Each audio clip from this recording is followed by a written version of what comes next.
Mitch, welcome to the Sharpen podcast. I'm so pleased to get to visit with you again. And we would love to, so for folks that are meeting you for the first time today, tell us a little bit about who you are. Sure, Kirby. Great to be here. Great to spend some time with you. You know, when asked who you are, it's so hard to separate what you do and who you are. So I'm going to do my best. I don't know that I'll do a great job at it, but when I reflect on who I am, I'm a dad of a beautiful 19-month-old baby girl. Just love her. I'm a husband. Go ahead and tell them, Mitch. Go ahead and tell them about your baby girl. Kirby and I were talking before we got started, and we believe that our daughter's cuteness, collective daughters, so Kirby has 2 daughters, I have a daughter, their cuteness broke the internet. Yes, it so did. We had to restart everything today, but she's awesome. So dad, husband, been a husband now for 17 years, and I turned 40 this year, so that's big. I'm a Christian. I'm a believer for sure. And then lastly, I'm a leader. And leader is in that sort of gray area, right, where it's what you do and who you are. But I feel like we have so many opportunities. We've been given so many opportunities as professionals to lead at home, at work, in the community. It's a core piece of who I am, and it's a core piece of what gets me excited to get up every morning.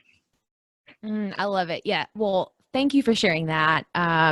We're excited to learn a little bit more too about, you mentioned, and it's so spot on, it's sometimes hard to separate who you are and the work that you do, but the work that you do is super meaningful and important. So tell us maybe a little bit of some of the previous roles you've had, as well as what we would find you doing today. Yeah, sure. So I grew up in a small rural town here in Indiana, and never once imagined I'd be doing what I do today. I lead a regional John Deere retailer, which you hear a guy that grew up in Indiana, of course that's what you would do, but didn't grow up on a farm, didn't grow up thinking that I would be an ag. Spent 5 years active duty in the Army, one of the greatest experiences of my life. And anyone who's listening, who's thinking about service, it is one of the most, if not the most transformational experience I've had in my life. Worked for the Army as a civilian for 3 years, voluntarily deployed over to Iraq. I was a senior spokesman there for reconstruction, and then went down to New Orleans following Hurricane Katrina and was a spokesman down there. Came home, and we were married at the time, and my wife and I had a discussion. I remember her saying something to the effect of, "I love that you're out saving the world, but could you maybe stay home?" I don't know if she would exactly recount that memory the same way, but that's how I remember it. And so we had a chance to move here to Indiana, and I worked for then Governor Mitch Daniels, who's now president of Purdue University.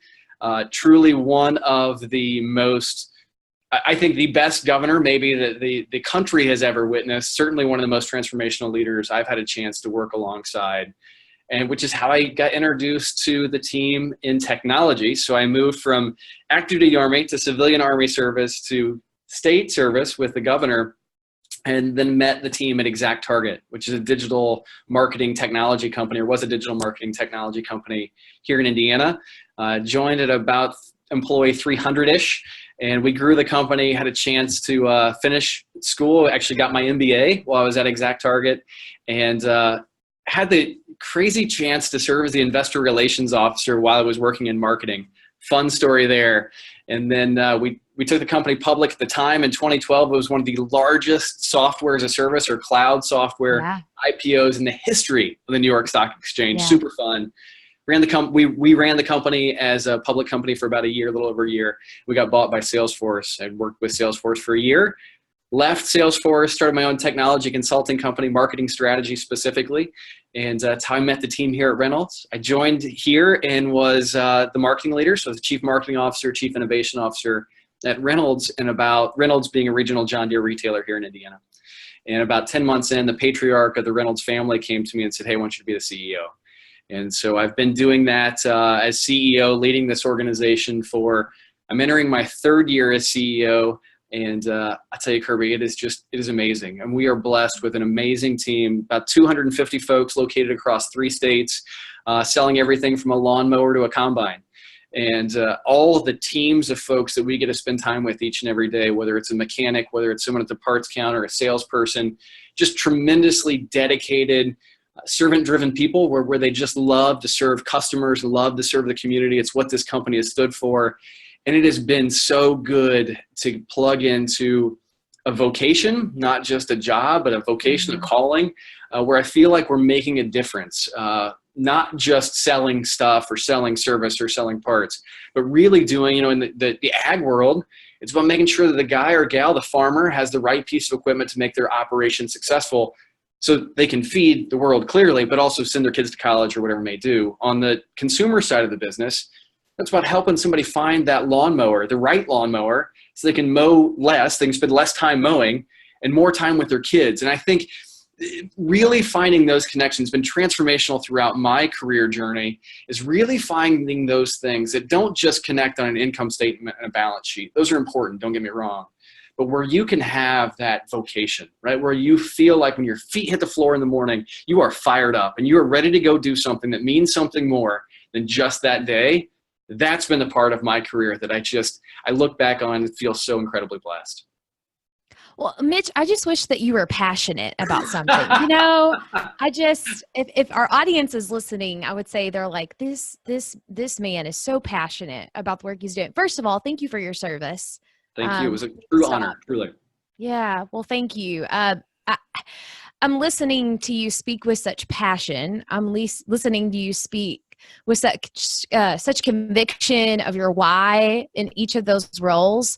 But let's just dive into the collective, I guess, just each role in industry. I mean, you talked about service, you talked about technology, talked about agriculture. For our audience that's listening, an audience of young professionals that are in the first 10 years of their career, the trajectory of their careers might look similar to yours, or at least in the sense that it's ever changing. Can you speak to that to a moment? Because you've navigated that so well, and obviously you've been successful in those roles. You've had to had an approach or some lessons learned along the way, I'm assuming. Absolutely, Kirby. I think the biggest lesson I've learned is there isn't a path.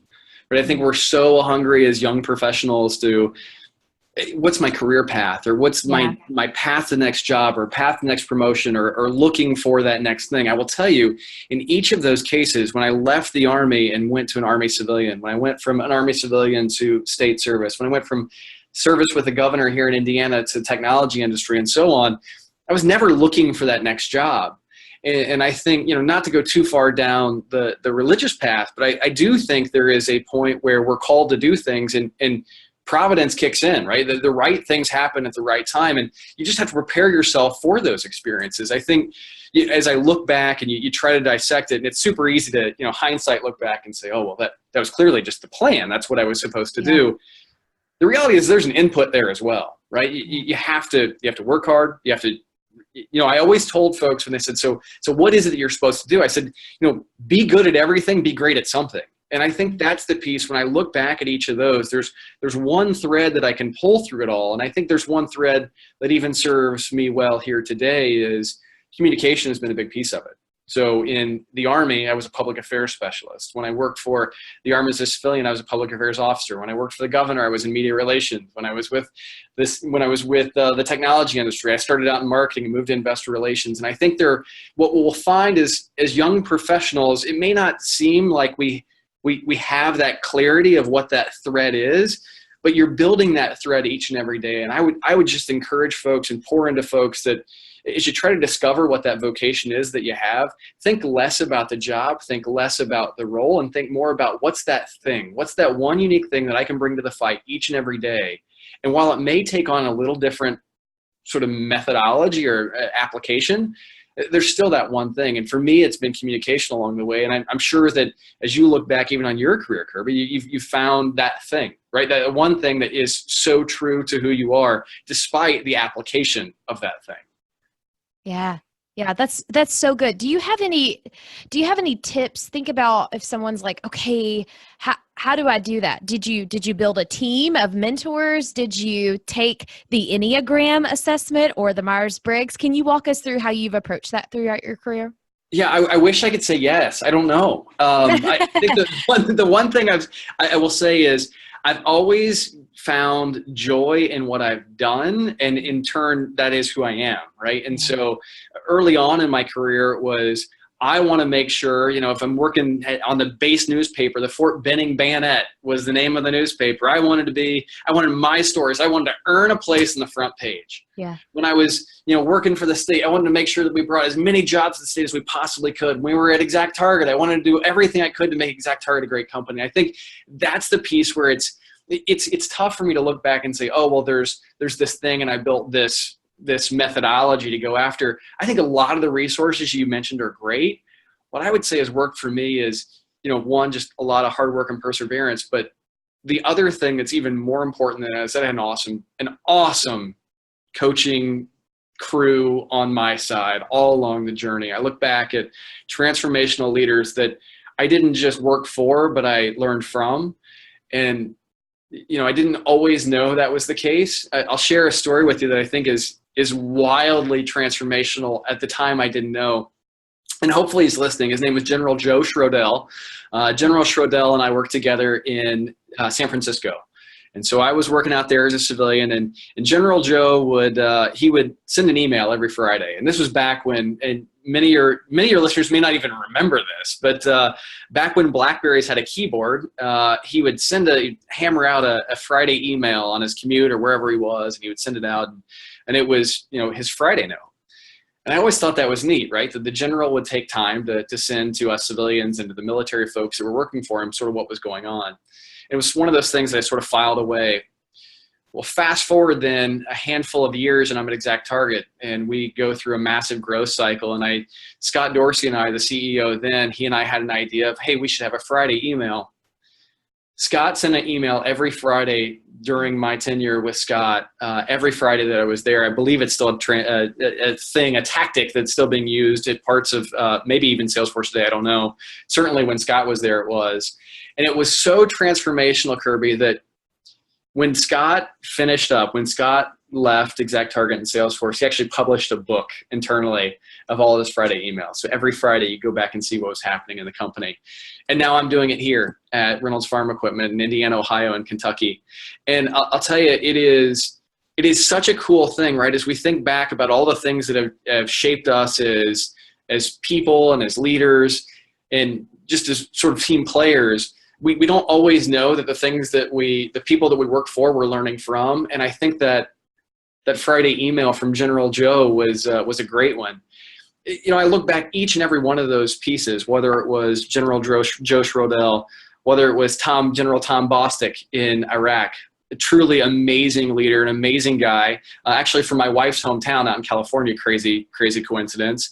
Scott Dorsey, perhaps one of the best examples, and this is one where it's taken me a long time to learn at 39, soon to be 40. I'll tell you, it's one that I think I struggle with and have struggled with my whole career is how do you balance being not just a great worker and not just a great member of a team, but how do you do that and be a good friend, be a good dad, a good husband, a good son, a good daughter, whatever it is.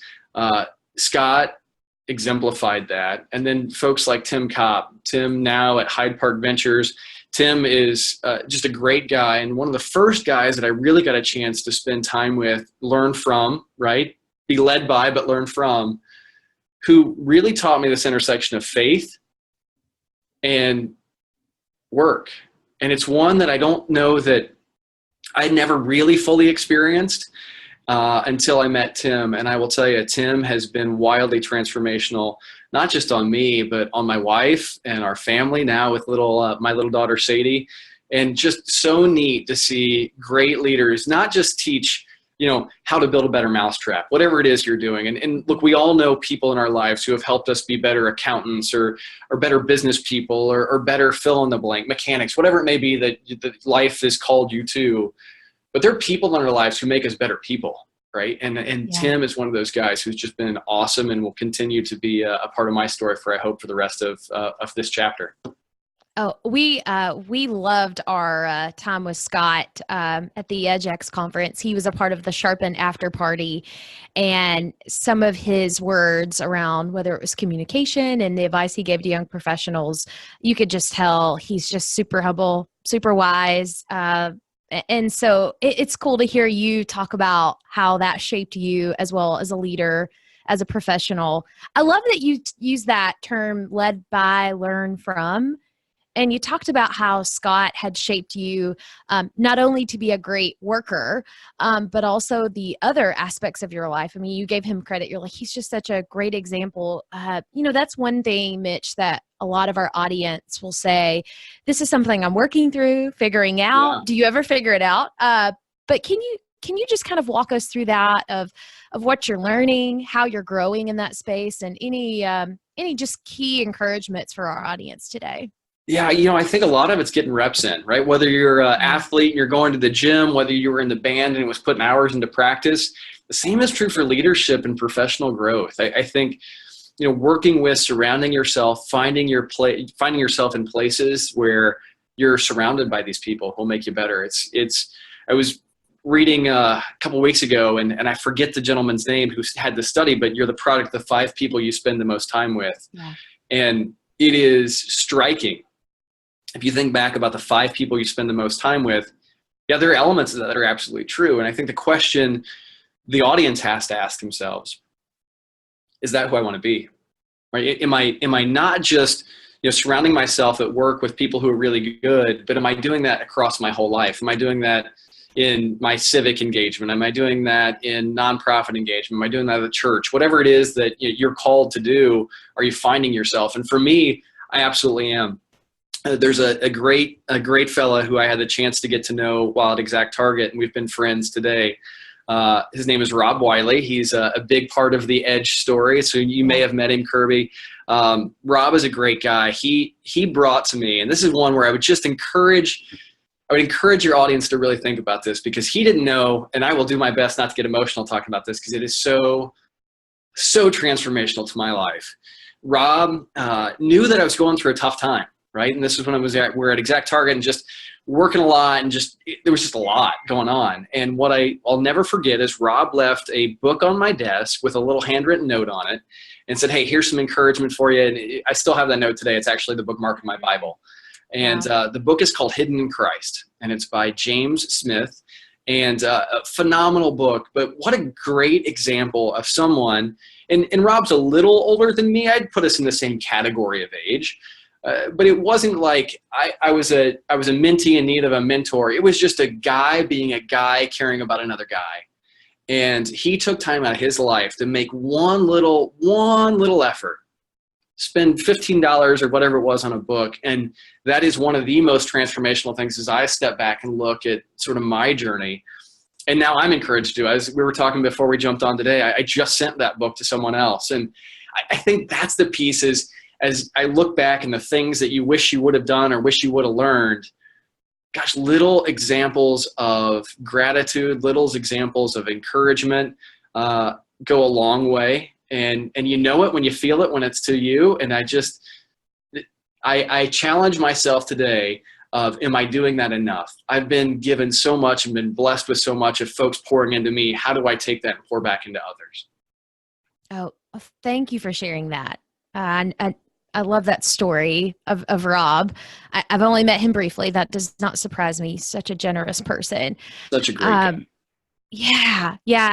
And you speak to the person that you're becoming and the other roles of your life, and as well as of course, being excellent in the work that you're doing. I kept hearing you whenever I was teasing you about a lack of passion. There's certainly passion there, but it's, I think, Mitch, that word gets thrown around a lot. I remember when I was teaching high school agriculture, students would say, I don't know what my passion is, and so we would talk through that. It's like, it's not this thing that like this, this cloud that comes over your head and you're like, I'm passionate about healthcare. Right. And I hear you when you were talking about even the business that you're in today, and you're like, the reason I love the work we do is because the farmer needs this, the consumer needs this. Can you speak to that? Because I think these two conversations tie together when you're talking about not only becoming and the work that you're doing, and then you have this intersection of this why.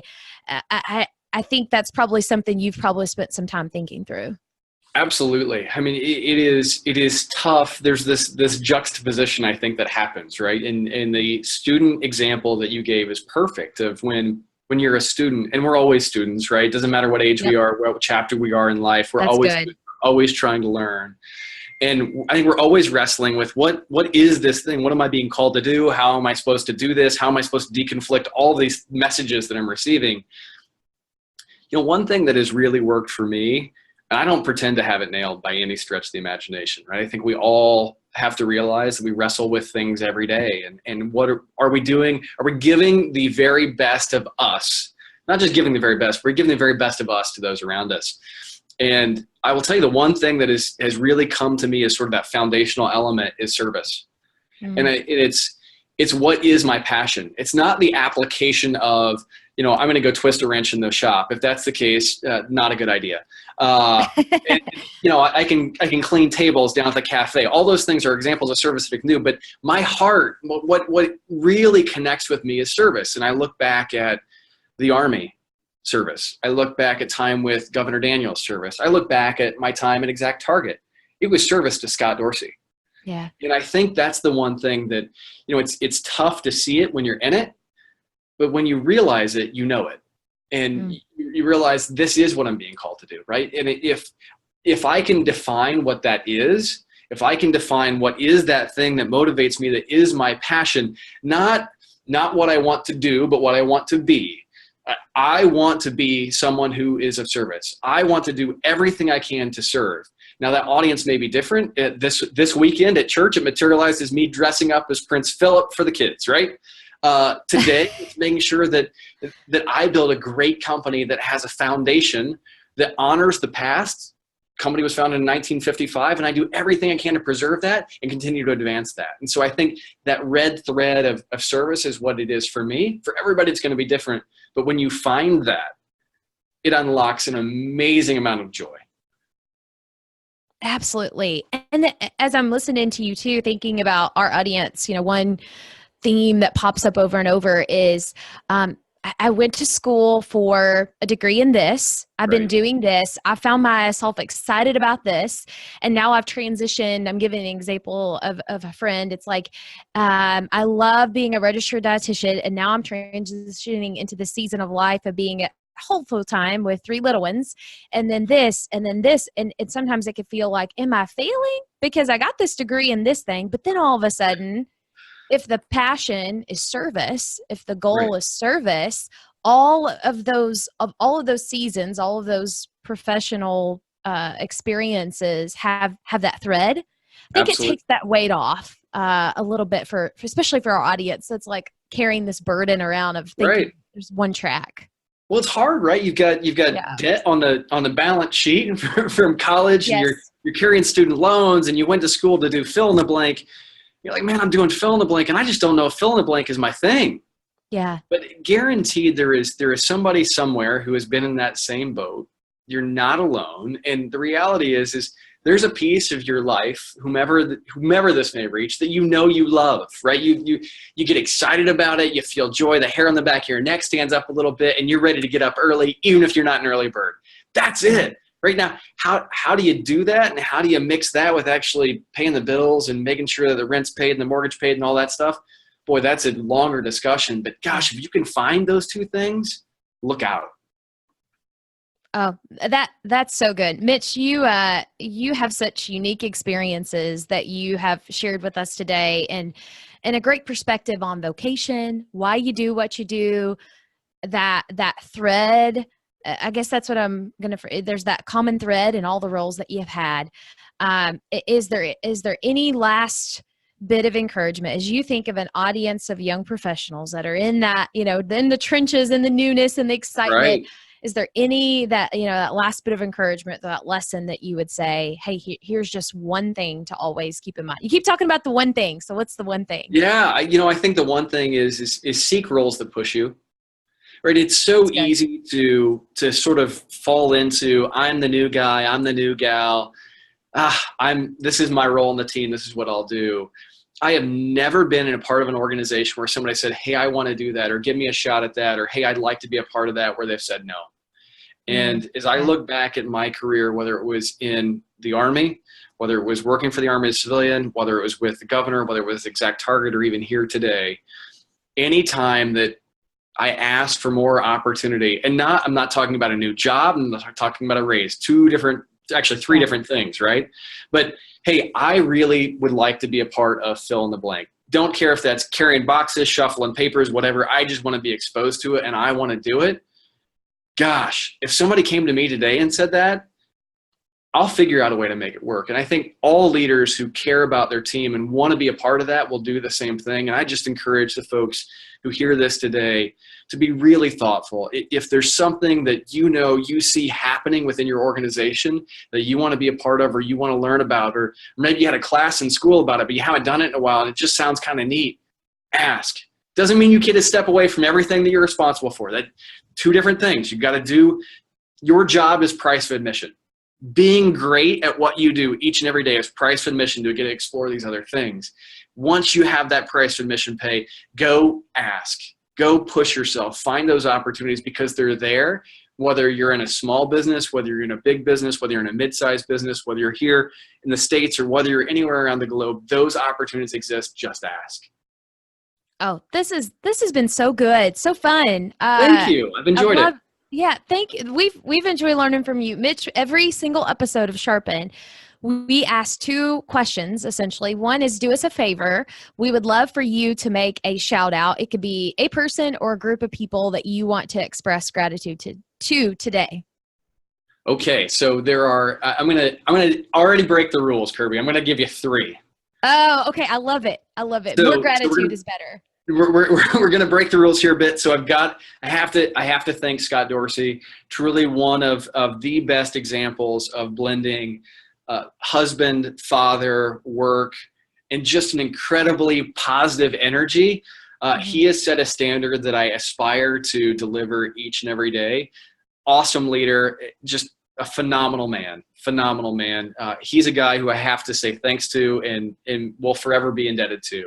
Two is Tim Kopp. We mentioned earlier, Tim is a guy who helped me connect work and faith, and not in a way that feels onerous or feels forced, just knowing that those two things can fit together. Tim has set a standard in my life and is now a big part of my life, and love Tim for that. And then third is my wife.